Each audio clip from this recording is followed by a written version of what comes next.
네, 안녕하세요. 저는 회화 작업을 이어나가고 있는 장예지입니다.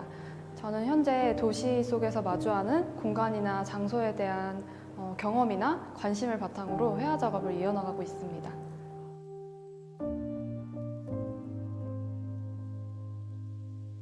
제가 20년간 똑같은 장소에서 나고 자랐는데 서울에 오고부터는 굉장히 유목적으로 생활을 하고 있더라고요.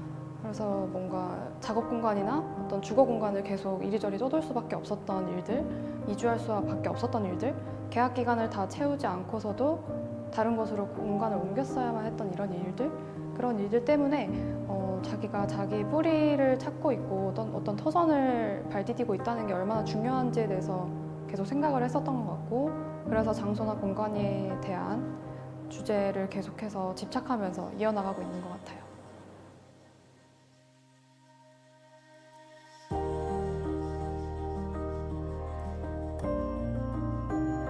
이거는 언어적 정의에 의해서 발생하는 어떤 오해나 약간 한계 같은 거라고 생각을 하는데요. 제가 사진처럼 어떤 도시를 사실적으로 담아내거나 또 재현하는 풍경적인 그런 회화가 아니지만, 저는 제 그림이 도시의 인상을 포착하고 있기 때문에 도시 전경 혹은 나아가서는 풍경이라고까지 생각할 수 있을 것 같아요.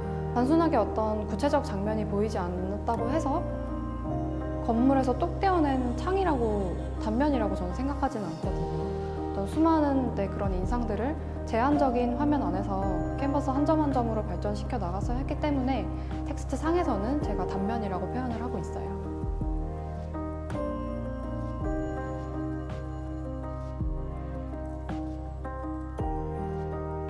제가 좀 어지러운 도시 속에서 마주하는 아름다운 형태들이랄까요? 길을 걷다 보면 좀 수많은 건물들을 마주하잖아요. 특히나 도시 속에서는 더 거대한 건물들이 많고, 어떤 그런 경험에서 비롯된 건데, 어느 날 제가 신호 대기 중에 앞에 있던 커다란 건물을 봤어요. 근데 그 건물을 보고 굉장히 어지러운 동시에 아름답다는 생각을 했어요. 왜 그랬냐면 그 건물의 외벽 창이 건너편 건물을 또 비추고 있고, 그 건너편 건물의 창을 통해서 비춰지는 또 다른 건물, 어떤 반사된 빛들, 도시 길에서 마주할 수 있는 어떤 구조물들, 그런 것들을 너무 비춰지고 비춰져서 종래엔 어떤 형태인지 알아보기가 힘들더라고요.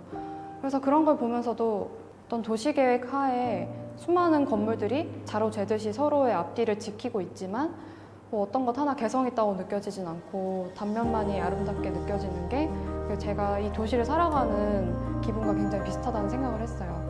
그래서 도시의 그런 변화무쌍한 모습 속에서 발견되는 되게 어지럽고 불쾌한 이면이 있는가 하면, 또 도시에 매료될 수밖에 없는 아름다움들이 존재하잖아요. 저는 그런 것들을 계속 포착하려고 도시에 좀 더 집착을 하는 것 같아요.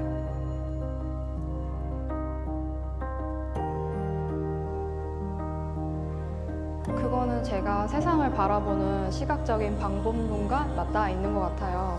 제가 어떤 사람이나 대상을 인지할 때 그 사람의 어떤 개념적인 정보나 그런 것들을 먼저 인식을 하는 게 아니라 형태나 어떤 색감이나 이런 것부터 인식을 하는 게 있어요. 이를테면 길을 걷다가 어떤 사람을 마주했을 때 그 사람이 여성인지 남성인지 이런 거는 어떻게 자연스럽게 일단 먼저 저희에게 인식이 되는 거잖아요. 근데 그런 거에 먼저 초점을 맞추는 게 아니라 어떤 같은 연령대인지 노인인지가 아니라 어떤 그 사람이 만약에 긴 머리카락을 가지고 있으면 그것에서 발견되는 수식성, 아니면 짧은 패딩을 입고 있다면 두 덩어리로 나눠지는 몸의 형태, 제가 이런 것들에 먼저 초점을 맞추는 것 같아요.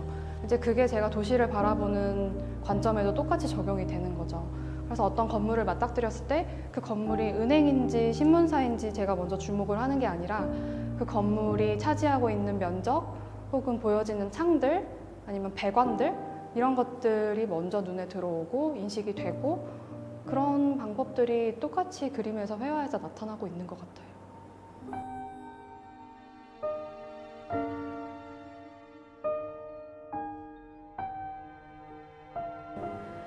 제가 통과해온 시간들 속에서 공간과 장소에 대한 해석을 수식과 수평을 통해서 캔버스 위에 담아내고 있어요.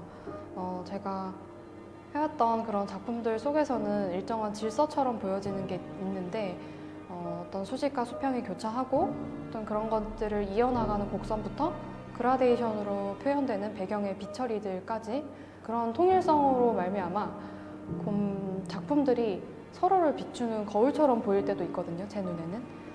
그래서 그런 것들이 계속해서 다른 작품을 이어나갈 수 있는 어떤 질서들이 되어가는 거죠. 그래서 서로를 연결시키고 교량이 되어서 계속 교차점을 만들어 나가고 끊임없이 서로들을 더 이어나갈 수 있는 원동력이 되어갈 수 있는 것. 그래서 그런 의미와 맥락 속에서 교차점이라는 제목을 짓고 계속 작업을 이어나가고 있어요.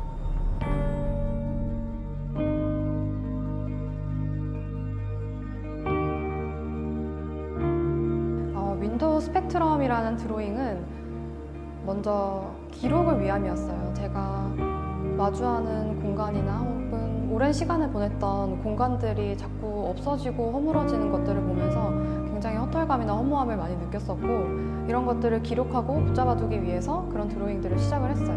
그래서 그때 드로잉들에서는 구체적인 장면들이 많이 보여요. 어떤 창문이나 어떤 기둥들 그런 것들이 보이는데, 그 이후에 막스라는 회화 시리즈로 넘어가면서부터는 그런 구체적인 장면들이 사라지고 뭔가가 솟아나고 어떤 흐르는 형태들이 많이 보이기 시작해요. 그때는 제가 구체적인 구조물들보다는 제가 생각하는 장소에 대한 뿌리, 제가 살고 있는 터전, 이런 감성적인 부분에 좀 더 주안점을 두었던 것 같아요.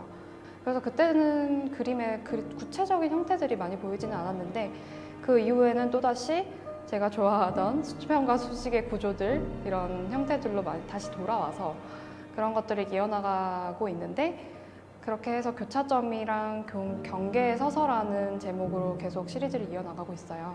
경계에 서서라는 작품의 제목을 어떻게 짓게 됐는지 말씀드리자면, 그것도 이전의 맥락과 비슷하게 제가 뿌리에 대한 생각을 했었을 때쯤이었어요.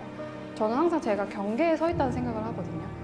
어디에 주체적으로 서 있지 못하고 경계에 서 있다는 느낌? 그래서 뭔가 바깥에서 계속 관찰을 하고 있는 것만 같고, 뭔가를 좀 유목적인 생활을 하고 있는 것 같고, 그래서 제가 그런 생각을 계속 이어나가고 있던 와중에 어떤 날 팟캐스트를 듣게 됐는데, 어떤 분이 정말 우연치 않게 경계에 서 있는 걸 두려워하지 마라, 이런 말을 하더라고요. 하루 종일 그 말이 계속 맴돌았는데, 제가 경계에 계속 서 있더라도 그곳에 계속 단단하게 서 있으면 어느 날 그게 좀 저의 주체적인 터전이 되지 않을까라는 생각에서 약간의 의식처럼 제목을 짓고, 계속 그런 제목을 짓고 작업을 해나가고 있어요. 저한테 대뇌에 있는 약간 의식 같은 거죠. 그렇게 계속 경계에 서 있어도 두려워하지 말자는. 그래서 그렇게 해서 제목을 짓게 되었고 계속 작업을 이어나가고 있어요. 이때까지 해왔던 그런 작업을 계속 이어나가면서 그래서 다양한 시도들이나 프로젝트를 할 것 같아요. 그래도 도시라는 주제를 벗어나지 않는 선에서. 그리고 제가 도시의 공간이나 장소를 주제로 선정하는 만큼 정말 이번에는 실제 공간을 염두에 두고 어떤 표현을 해보고 싶기도 해요. 그런 거를 가상으로 좀 구현할 수 있는 3D 프로그램이나 툴 같은 거를 공부하면서 계속 작업을 해나가고 싶어요.